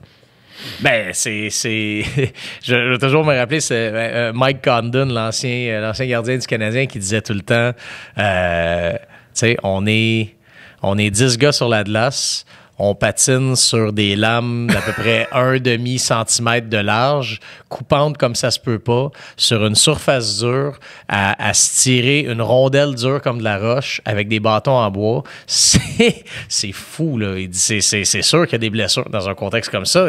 Mettre tous ces éléments-là ensemble, puis ajoute la vitesse à laquelle ça se joue, autant la vitesse des joueurs que la vitesse des lancers, c'est complètement fou, là. C'est un danger constant. Puis Mike Condon était très bonne ressource pour nous. C'était un gars qui avait beaucoup de profondeur dans sa pensée. Puis cette façon-là de décrire le hockey très beau. M'a toujours marqué. Comment tu fais pour... parce que toi, tu dois avoir des liens avec les joueurs. Tu veux des scoops. Comment tu fais pour développer des relations avec des joueurs? C'est plus nécessairement ce que c'était avant, là, ça c'est clair. Là, je veux dire, avant, à une certaine époque, là, les journalistes et les joueurs se faisaient des livres pour aller à l'aréna et vice-versa, ce qui est vraiment plus le cas maintenant. Je pense que c'est je veux dire, ton espace pour créer une relation avec le joueur, c'est strictement dans le vestiaire. En dehors de ça, je veux dire, des fois ça va donner que tu es au même hôtel qu'eux, que tu vas y croiser dans l'ascenseur, puis des fois, tu te salues, puis des fois, un peu moins. Donc, c'est vraiment dans le vestiaire que ça se passe. Moi, ça va être plus être d'essayer de leur parler dans un plus petit groupe après le gros scrum, là, où est-ce qu'on est 20 avec 8 caméras et tout ça. Après ça, de parler, d'aller dans un angle en particulier. Des fois, ça va être simplement en parlant avec des personnes autour d'eux, que ce soit un ancien coach, des anciens coéquipiers, des choses comme ça. Ça, en général, les gars, quand même, s'en souviennent et apprécient. Puis je pense que ça amène à des questions différentes de quel genre de match vous attendez ce soir, là, tu sais. Fait que ça, je pense que ces trucs-là, ça peut quand même aider beaucoup, là. Puis aussi, je crois que les joueurs doivent te respecter parce que tu les juges pas. T'es pas, moi je pense ci, moi je pense ça. T'es toujours avec des... Ouais, ben tu sais, c'est ça. T'essaies de t'en tenir aux faits avant toi, c'est ça? Ben, ça. Tu donnes des faits, puis t'ouvres les guillemets pour leur donner la parole, puis ça. Donc, tu sais, c'est pas mal comme ça que ça se passe, je te dirais. Puis sinon, ben des fois aussi, avec le temps, on découvre des affinités avec certains. Je dis Philippe Dano avec les journalistes. En général, il est vraiment super correct. Moi, je sais que c'en est un avec qui j'ai quand même une belle relation.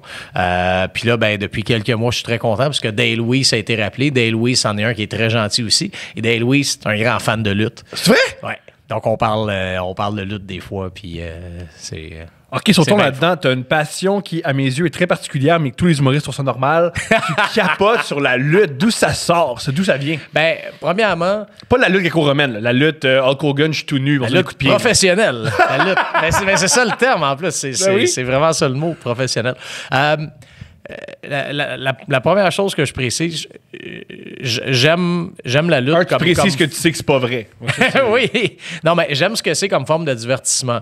Maintenant, tu sais, ça fait quand même, je te dirais, peut-être une dizaine d'années que je suis plus nécessairement ça de façon hebdomadaire là, ou peu importe. J'ai eu un petit regain d'intérêt quand même quand Kevin Owens et Sami Zayn, les Québécois, ont commencé à vraiment faire leur place à WWE. Là, je regardais de plus près pour voir ce qu'ils faisaient. D'un, parce que j'apprécie ce qu'ils font, puis de deux, parce que ça m'a mené aussi à les interviewer de temps en temps, donc je me tenais au courant. Mais comme forme de spectacle, mais ça reste que ça sera jamais comme quand j'étais ado, puis que là, vraiment, j'en manquais pas. Puis il y avait Monday Night Raw à 9h le soir. Puis là, mais moi, je travaillais le soir, donc là, je revenais chez nous à 10h. Mais là, j'attendais la reprise à minuit. J'écoutais jusqu'à 2h du matin. Je me couchais, puis j'avais mon cours au cégep le lendemain à 8h. Moi, je trouve ça hallucinant parce que parce que la lutte, c'est un peu comme le hockey, ça fait le tour des arénas. Ouais. Et, ironiquement, dans la même aréna que le hockey joue. Plein à craquer chaque semaine. Du monde qui crie pendant 3h45. C'est hallucinant. Mais je pense que en tout cas, les gens de ma génération aussi, c'est qu'on a été gâtés parce qu'à la fin des années 80, en fait, on peut reculer plus loin dans notre enfance. On a eu Hulk Hogan, on a eu Macho Man qui étaient vraiment... On m'a dit que Hulk Hogan luttait mal. Oui, absolument. Mais non, c'était vraiment pas un grand lutteur, mais il y avait une présence sur le ring, il y avait un charisme. C'est un gars de 6 pieds 7 musclé. Fou. Ben ouais, exactement. Il incarnait, tu sais, son thème, c'était The Real American, puis c'était ça. C'était battu qu'un Iranien, non? Pendant la guerre. Iron Sheik. Wow! Mais non, c'était pas pendant... tu mélanges deux choses. Hulk Hogan avait, au début, je pense en 84, quelque chose comme ça, avait battu l'Iron Sheik pour gagner devenir champion du monde la première fois. Mais ça, c'était pas pendant la guerre. Mais ensuite de ça, pendant la guerre, en Irak, en 91, il y avait un Américain, Sergeant Slaughter, qui jouait le rôle du vilain et donc d'un sympathisant irakien, finalement. Et donc, c'était... le bien et le mal dans sa plus pure forme. Puis ça, ben, l'EF a toujours été très forte là-dessus sur pas faire beaucoup de distinctions entre le bien et le mal, là, surtout dans ces années-là. C'est juste ça. Je veux dire, je ne pas ça à la lutte, mais c'est super bien réfléchi. Ah, ben, je veux dire, c'est un show, là. Ah, c'est ça. Ben, exactement. Donc, tu sais, on a eu ça. Ensuite de ça, ben, quand j'étais ado et jeune adulte, ben, t'avais Stone Cold Steve Austin et The Rock qui ont été aussi gros. Stone Cold Steve Austin, c'est lui qui disait 316, qui buvait de la bière, qui se battait contre Vince McMahon, contre son patron. C'est génial, ça. L'idée est géniale. L'idée de mettre un employé un peu rebelle en opposition avec son patron milliardaire, c'était complètement fou. Écoute, ils ont roulé 2-3 ans sur cette rivalité-là facilement. Je veux dire, puis c'est vraiment... Ça a rempli les arénas pendant des années. Puis je vois encore... Je suis abonné à des comptes Twitter qui repassent de vieux extraits de lutte comme ça. Puis je veux dire, à tous les jours, je fais ma tournée. Là, j'ai 4-5 comptes comme ça. Puis à tous les jours, je vais regarder ce qu'ils ont publié. Puis regarder des petites vidéos de 2 minutes. J'ai cru comprendre que Vince McMahon avait une espèce d'entrée où il bouge les bras comme ça. Ouais. Et McGregor a repris cette démarche-là après un combat. McGregor a repris la marche de Vince McMahon. Puis appelait ça la marche du milliardaire. Parce que McGregor, son personnage, parce que je crois que le UFC s'inspire beaucoup ouvertement de la lutte. Ouais. McGregor a fait... Moi, je jouais un gars qui a beaucoup, beaucoup d'argent. Fait qu'après un combat, il marchait comme ça. Comme Vince McMahon. C'est quand même génial. Oui, absolument. Mais Trump est au temple de la renommée. Trump s'est déjà battu à la lutte. Il est au temple de la renommée de la lutte, je pense. Mais il n'était pas dans un combat comme tel. Il y avait eu une petite mêlée après le combat. Mais Trump a souvent été quand même près de Vince McMahon pour différents événements.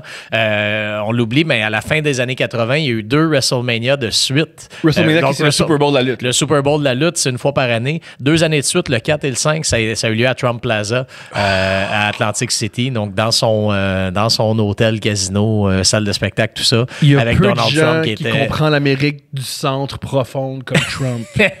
Tabarouette. Moi, je trouvais ça cute, la lutte, jusqu'à temps que Trump soit là et je me dise, C'est moi où Trump, il joue un méchant dans la lutte et ça a marché, il a gagné une élection avec ça. Oui, absolument. C'est absurde. Absolument. Je veux dire, c'est un bully sur scène. Il joue, il s'adresse au micro. Il est comme The Rock. Il y a des punchlines, il rit des autres, il répète les mêmes choses. C'est très curieux. Là. C'est vrai que j'avais jamais vu ça, mais ouais, Il est très lutte. Il est très WWE. Ouais, wow. Ben, c'est ça. Il y a une communauté d'intérêt, je pense, avec ça. Donc, mais bref, c'est ça. Je suis moins ça qu'auparavant, mais aller voir un show de lutte, que ce soit dans un bar, dans un demi-sous-sol ou au Centre Bell, c'est toujours aussi le fun, mais c'est particulièrement le fun dans des petits setups, dans des bars en particulier. Puis à Montréal, il y a quand même de la bonne lutte qui se fait. Moi, dernièrement, une fois 2 par année, je passe des soirées. C'est vraiment le fun. Dernièrement, j'ai mes amis, gros joueurs, ils ont organisé un party où tu peux jouer aux jeux vidéo. C'est un concours de Mortal Kombat, même si personne ne savait jouer à Mortal Kombat, mais c'est une occasion de boire et d'avoir du plaisir. Et en plein milieu, moi je savais pas, ils ont organisé un combat de lutte en plein milieu. Il y a 2 gars qui jouent à Mortal Kombat qui sont chicanés, puis ils sont battus sur du béton. Wow! En plein milieu. Ils sont donnés des coups de ceinture. Faut que tu m'invites dans tes parties. Ben oui, viens, c'est hallucinant. Puis quand j'ai dit ça, ils vont tous ça, wow, on fait ça souvent, on invite des lutteurs. Puis c'était complètement fou.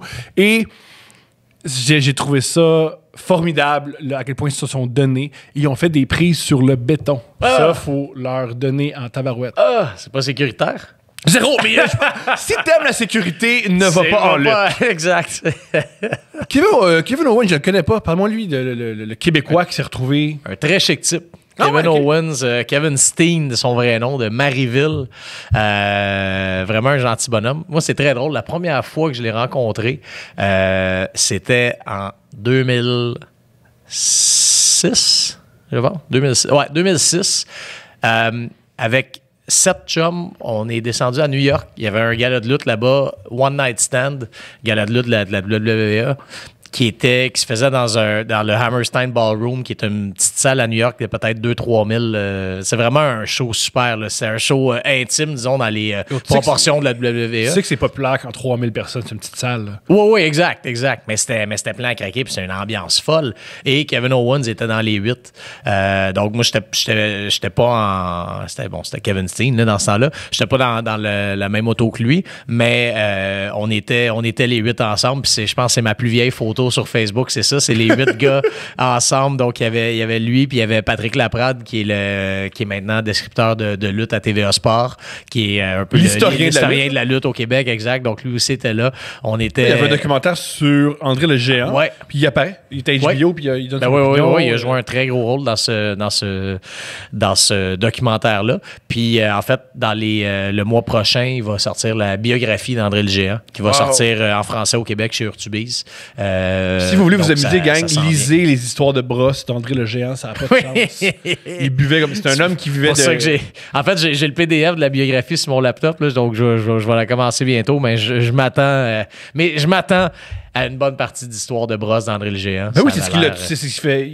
Ce que j'ai cru comprendre, c'est qu'il était de gigantisme, qu'on appelle ça? Oui, il y avait un nom... différent, mais...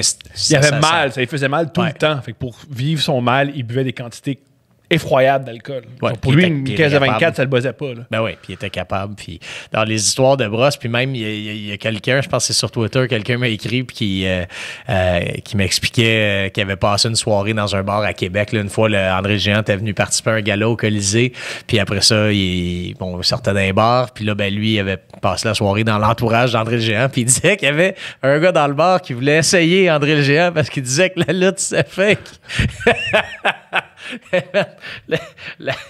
Ta tête va rentrer dans sa main comme 2 fois. Là. Ben, je pense que je sais pas si c'est faux, parce que la lutte, on ne sait jamais.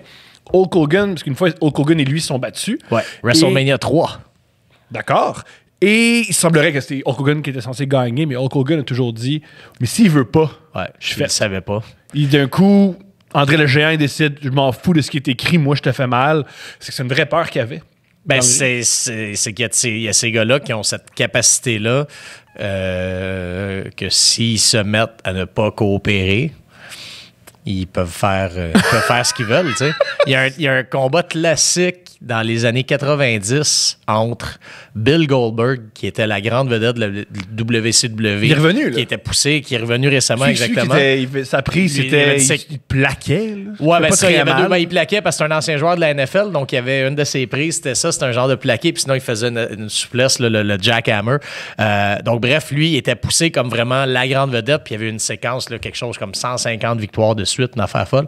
Mais pendant sa séquence, il s'était battu une fois contre un dénommé William Regal, qui était un Britannique, mais un gars qui avait appris à lutter en Angleterre, mais de la vraie lutte gréco-romaine, et qui était quand même, qui était très tough comme gars. Et il avait décidé de ne pas coopérer et d'exposer Bill Goldberg, et il faisait ce qu'il voulait, il faisait toutes sortes de prises. C'était pas il lançait pas ou rien. Parce que Goldberg aussi, c'était pas un très grand lutteur, c'était juste, il y avait une face particulière. Mais non, ça, c'était un charisme, il y avait une shape, c'était un ancien joueur, il était un ancien joueur de NFL, il y avait tout, il y avait les trapèzes par-dessus les oreilles, tu sais. Donc, il y avait un look, c'est sûr qu'il y avait tout ça, mais il savait pas lutter comme tel. Et c'est ça, William Regal l'avait exposé, il pouvait le garder à terre comme il voulait, il faisait toutes sortes de prises. C'est absolument fascinant à regarder. Ça dure 6-7 minutes, puis pendant 2-3 minutes, le Regal décide de moi, faire j'ai un ami qui m'a déjà dit ça, qui faisait des cours de Jiu-Jitsu, puis à partir d'une certaine ceinture, les gars, on s'en fout comment ils pèsent. Il n'y a plus de catégorie de poids? Non, mais ça veut dire qu'après, à partir d'une certaine ceinture, puis, mettons, je dis n'importe quoi, la ceinture orange, en bas, là, il peut faire ce qu'il veut avec toi. S'il décide que t'es par terre, tu es par terre, il comprend les angles, c'est plus une question de force, c'est une question d'art, de comprendre. Fait que ça me fait rire, quand même à ce niveau-là. Oui. Mais as-tu perdu finalement? Oui, il a perdu quand même. Là. À la fin, il a réembarqué dans le scénario, puis tu voyais que Goldberg n'était pas content. Parce que Barrichello qui arrêtait juste avant, Barrichello puis Schumacher qui arrêtait juste avant. Mais ça a coûté son emploi à Regal, par exemple, qui a été congédié, mais il a été réengagé ensuite par la WWF et il a été correct. Mais ça y a coûté son emploi. Ben oui! Moi, je me demandais pourquoi les gars coopèrent. Mais ils coopèrent parce que sinon ils se font mettre dehors. Ben, c'est ça. Il n'y a pas de syndicat à lutte, fait que ça marche pas. Mais... Est-ce qu'ils sont bien payés ou est-ce que c'est The Rock, t'es super payé, puis sinon pas vraiment? Ou... Je pense que les gars gagnent bien leur vie quand même. Là. Ça reste un milieu là, où c'est difficile là, de connaître exactement. Mais je veux dire, les gars qui font pas les fous, même s'ils sont pas nécessairement de grandes vedettes, je veux dire, s'ils font pas les fous, ils moi, on m'a dit qu'un gars dans vie. les années 80 qui était particulièrement fou, c'était qui? C'était-tu Snake de... Jake the Snake Roberts. Ouais. Lui, il semblerait que c'était... Même le film de Wrestler, ça serait inspiré de sa vie. C'est ça. Ouais, exactement. Le film de Wrestler, c'est grandement inspiré de lui, puis parce qu'il y avait ses problèmes de drogue qui se sont répercutés sur sa famille, une relation difficile avec sa fille, tout ça. Donc, en fait, The Wrestler, c'est le film fictif, mais il y a un documentaire qui s'appelle Beyond the Mat, un excellent documentaire. Qui est sur Netflix aujourd'hui. Bon. C'est sorti il y a quelques jours, là, c'est sur Netflix maintenant. OK. Non, mais c'est un vieux documentaire, moi, je parle, par exemple. Oui. Mais ils l'ont mis sur Netflix, j'ai vu ça parce que sur Twitter, un gars qui tripe ce documentaire a dit c'est un de mes meilleurs documentaires, mettez-le. Ben, c'est vraiment super. Ils suivent 4 lutteurs et un d'eux et Jake the Snake. Ouais, exact. Mankind, là, Mick Foley. Je pense qu'il y a New Jack aussi, qui est un lutteur qui a déjà tué quelqu'un sur le ring. Je me souviens pas là, ça vient de me revenir comme ça, là, je me souviens pas des circonstances, mais ça avait mené à une mort d'homme sur le ring. Wow! Donc, mais oui, c'est absolument fascinant, mais la partie sur Jake the Snake, je pense qu'il y a une partie, même, il y a une des entrevues qu'il accorde où il prend du crack là, juste avant, puis là, il est complètement stone. Puis, du crack? OK! C'est du crack! C'était intense. Là. Oh! C'était intense, mais... Ce qui est vraiment cool, c'est que depuis une couple d'années, ça va mieux. Ah, il est pas mort, cet homme-là? Non, il est pas mort. Non, étonnamment, à la quantité de lutteurs qui sont morts, que lui soit encore là, c'est un miracle de la nature. Avec tout ce qu'il y a eu comme problème, c'est un miracle complètement. Mais maintenant, il est beaucoup mieux, l'air en forme de ce qu'on dit. Il est sobre depuis une couple d'années. Puis il y a un reportage extrêmement triste fait par ESPN sur le lutteur, je pense, Scott Hall. Ouais, Razor Ramon. Oui. Ben lui aussi s'est repris en main. Mais je suis content d'entendre ça. Lui aussi, c'en est un autre que c'est un peu miraculeux qu'ils sont encore là. Mais ouais, c'en est un autre qui s'est repris en main et qui va mieux. Je pense que ça doit en faire partie, mais c'est sûr qu'il y a des gars qui ont dû voir leur vieux chum mourir un après l'autre. Puis ils ont fini par réaliser comme C'est niaiseux ce que je vais te dire, mais c'est ce qui est arrivé à Jackass. Jackass, il y a des surprise, les gars de Jackass étaient sur des drogues Ouais. quand ils se garochaient dans des paniers d'épicerie sur l'asphalte. Puis il y en a certains qui sont tombés vraiment creux, puis ça les a permis de... Il y en a un qui s'était tué en auto. Les aussi. deux qui sont morts, c'est des hommes qui ont pris de l'alcool au volant. Ah, c'était de l'alcool en plus. L'alcool, Ok. voilà. Je me souviens qu'il allait vite, mais bon, si tu vas vite des fois, Ouais. c'est parce qu'il y a de l'alcool aussi. Les deux qui sont morts, c'est... ouais. OK. J'aimais beaucoup Jackass aussi, mais d'ailleurs, extraordinaire. t'es un peu dans la culture de la lutte aussi, là, dans la culture des niaiseries assumées. Et, Du skate, beaucoup. C'est Spike Ouais. Jones qui était derrière ça. C'était beaucoup la culture de... C'était filmé comme les mêmes caméras que le skate. ouais. C'était beaucoup la culture du skate en Californie. J'étais un gros fan de Jackass. J'ai vraiment Jackass, la lutte, South Park, tu sais, vraiment des choses intellectuelles dans mes intérêts. Là, ouais. le segment de la quincaillerie va rester une quoi des choses ça? les plus drôles que j'ai vues dans un des films de Jackass. Quand il prend des laxatifs, puis il s'en va sur le démonstrateur à quincaillerie avec son journal. Jamais vu ça! C'est un de mes Wow! segments préférés de Jackass. Wow! C'est exceptionnel! Wow! Ouais, donc Wow! j'ai du goût pour la haute culture, comme tu peux le voir. Mais je comprends, là. Charlie Chaplin, c'est un génie.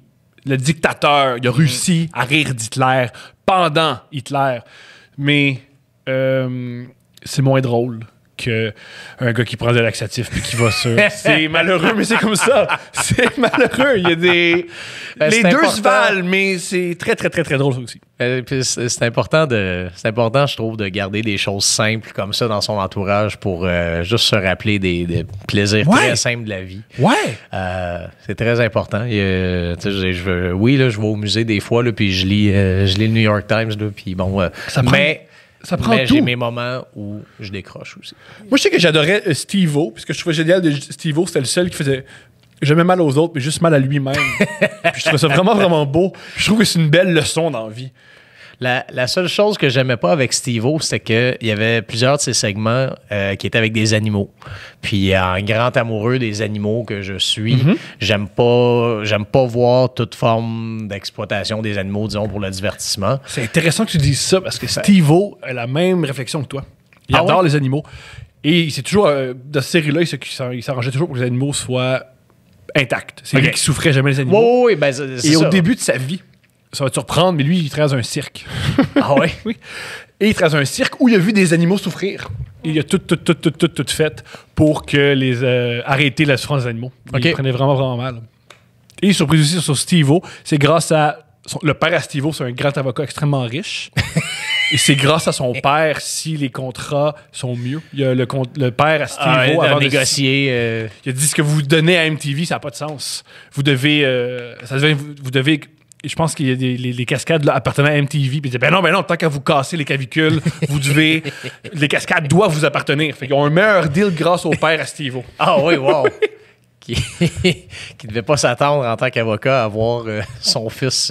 Mais ça, dans le cirque, là... prendre des cascades. Son fils, depuis l'âge de 11 ans, faisait ça. Ah oui? Ouais. Il y a un documentaire sur YouTube triste, bouleversant, touchant, brillant sur Steve-O. Et tu vois dès l'âge de 11-12 ans, lui en Floride, il se garoche d'hôtel en hôtel. Il tripait sur aussi, il tripait lui sur le air metal, il tripait sur le band. Ils ont Tommy Lee, c'était le drummer. Motley Crue. Motley Crue, il tripait sur Motley Crue. Fait que ça explique aussi pourquoi il aime aussi la drogue. Oui, bien sûr. Mais tu sais, son père, il l'a aidé à avoir des billets à 14 ans. Mais il en a tiré une très belle carrière, si on va lui donner ça. Je sais pas.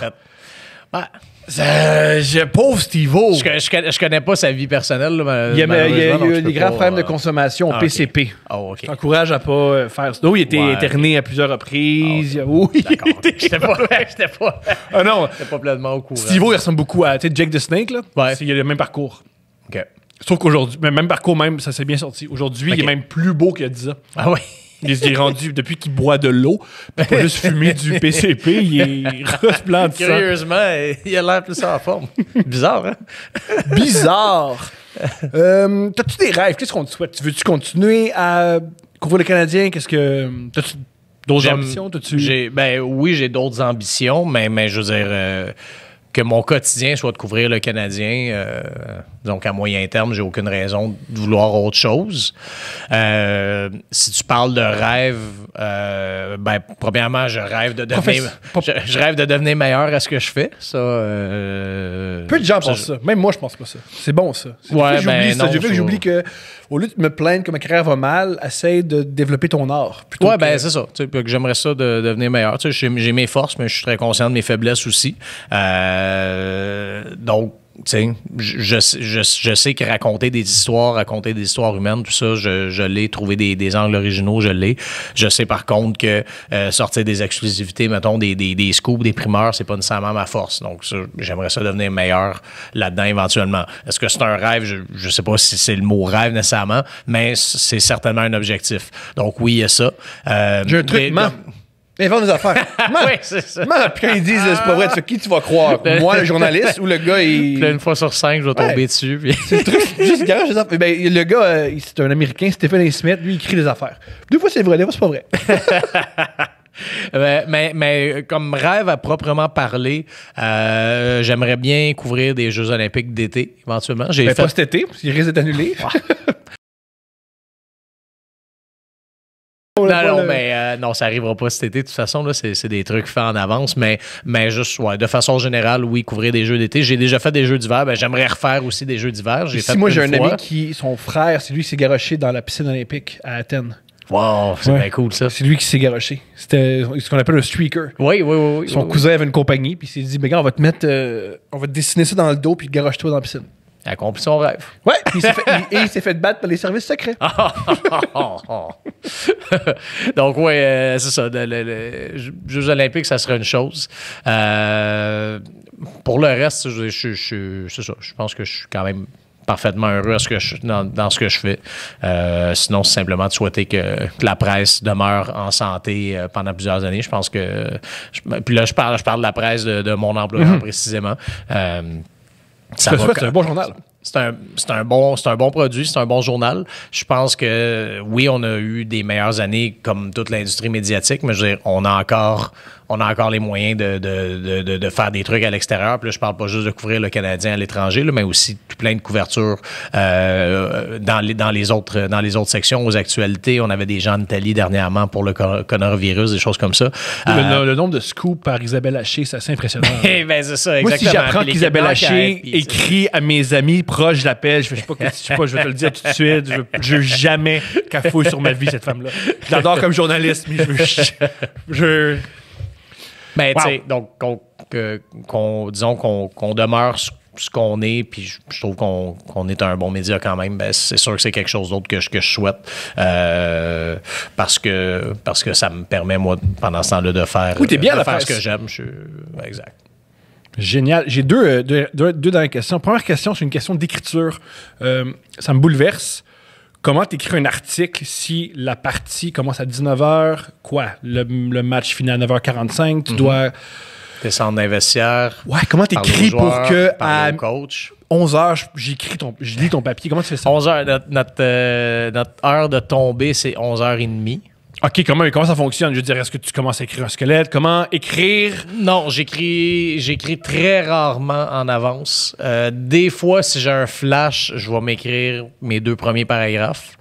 Mais honnêtement, c'est rare que ça arrive. Ça m'arrive peut-être 2-3 fois par année. Parce que si le joueur adverse a un tour de chapeau, puis tu ne le mentionnes pas en entrée de paragraphe, ça n'a pas de sens. Mais en fait, non, mais c'est plus... tu sais, maintenant, nos textes, c'est vraiment plus des comptes rendus de match. C'est vraiment...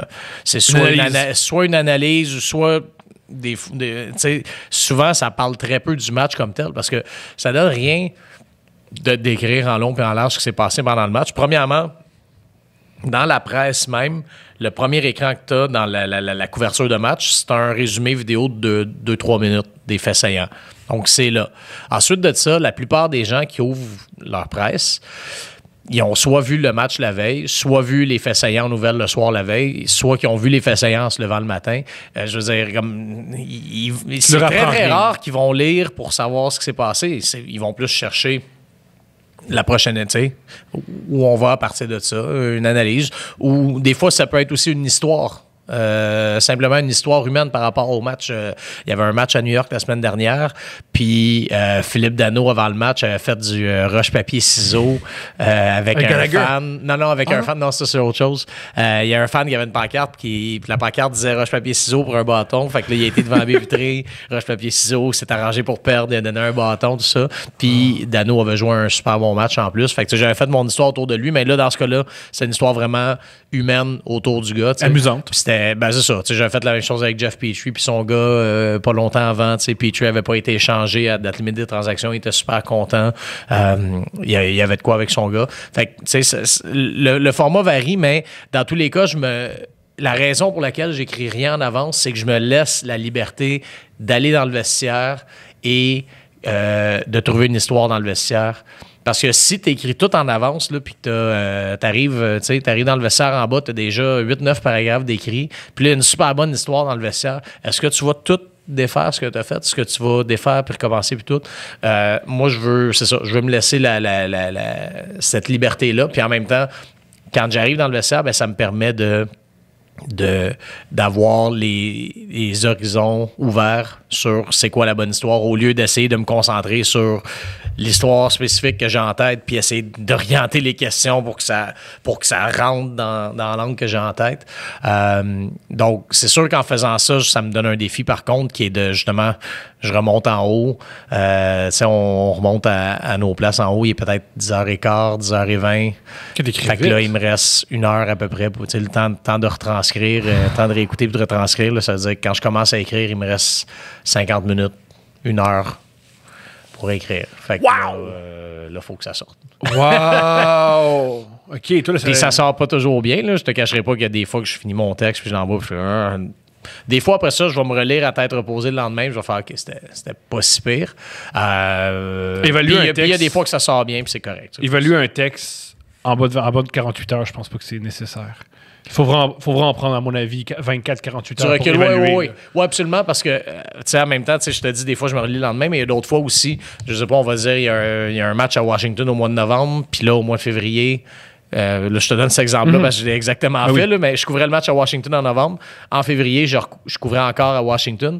Des fois, dans ces cas-là, je vais relire ce que j'avais écrit la fois d'avant. Donc là, je suis retourné dans mes vieux articles, tout ça. Je suis allé lire. Là, je fais OK, c'était correct, finalement. Puis je me souviens que sur le coup, j'avais pas été particulièrement enthousiaste. Là, puis c'était pas des articles qui avaient particulièrement été populaires quand je les ai partagés. Mais moi, après ça, en lisant, je fais OK, bon, c'était correct, finalement. C'était pas un poulet dur. Est-ce que ça joue, ça, chez tes patrons, si tes articles sont partagés ou non, ou pas du tout?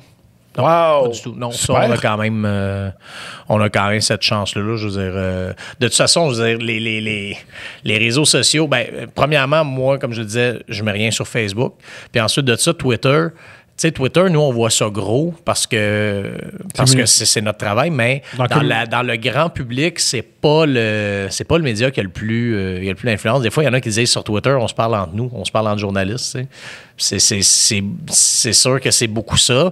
Puis sinon, il y a des gens là-dedans qui sont soit des geeks de médias, si on veut, ou des gens qui connaissent des journalistes puis qui ont une sensibilité à ce milieu-là. Mais c'est sûr que c'est peut-être pas le média le plus grand public. Donc, tu sais, oui, tant mieux si un texte fonctionne bien sur Twitter et est partagé puis tout, mais je sais que nous, à l'interne, on a nos propres chiffres de lecture, de toute façon, sur la Presse Plus, sur lapresse.ca, puis c'est beaucoup plus ces chiffres-là qui sont importants. Mais cela dit, tu sais, quand on propose une histoire, je veux dire, ce que nos boss veulent savoir, c'est l'histoire va-tu être bonne? Puis ça va être bonne, mais fais-la. Puis après ça, ça aura les clics que ça aura. C'est bon, ça. Je suis très heureux d'entendre ça. Ça me semble pas particulièrement orienté, du moins, en tout cas, moi, dans ma réalité personnelle, là, ça va quand même. Là. Super.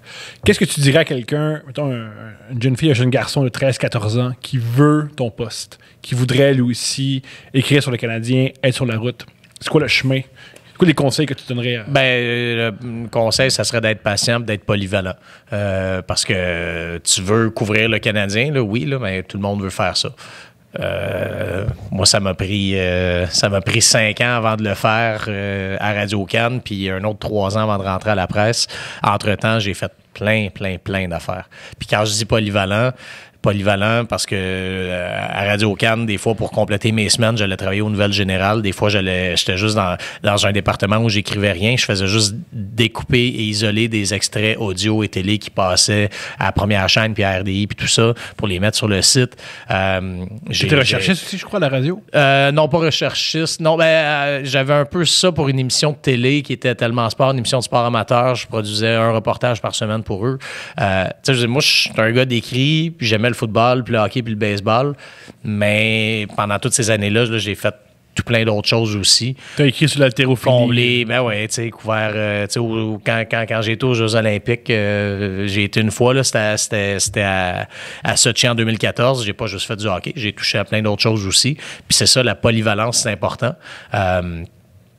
Puis polyvalence sur les sujets couverts, polyvalence aussi sur les différentes plateformes. C'est-à-dire, oui, tu peux aspirer à être un journaliste d'écrit puis à faire juste ça, mais sois bon aussi à radio puis sois bon en télé parce que ça se peut que pour mettre un pied à quelque part dans les médias, ça se peut que tu doives commencer par une station de télé ou une station de radio. Puis même chose, si ton rêve, c'est de faire de la télé, arrange-toi pour savoir écrire aussi. Parce que ça se peut qu'au début, tu sois rédacteur pour des bulletins télévisés, des choses comme ça. Il y a plein de jobs et plein de façons de mettre un pied dans la place. Puis dans la mesure où notre industrie, c'est vrai qu'il n'y a plus autant de jobs qu'avant, ben tu peux pas être être difficile, puis juste comme décider où tu veux commencer. Là. Tu vas commencer là où il va y avoir de la place, puis si t'es bon, si tu travailles bien, si t'es apprécié, ben tu vas faire ton chemin tranquillement, puis avec un peu de chance, tu vas finir par arriver là où tu veux arriver. Mais pour te rendre là, ça se peut que ce soit long puis compliqué. Donc, assure-toi d'être capable de faire plein de choses. Yeah, super! Hey, merci beaucoup! C'était super, très heureux. Très plaisir. Très heureux. Merci. Mais juste avant, t'écris hyper bien. Je veux te le dire. Merci. C'est très, très agréable de te lire. Et t'es très, très drôle. Moi, j'encourage tout le monde à te suivre sur Twitter. T'es très, très drôle. Et aussi, un autre truc que j'aime de tes textes, tu ramènes le plaisir et la plaisir dans le hockey. Tu prends pas ça trop au sérieux. Quand le Canadien perd 3-1, tu ne remets pas ta vie en question.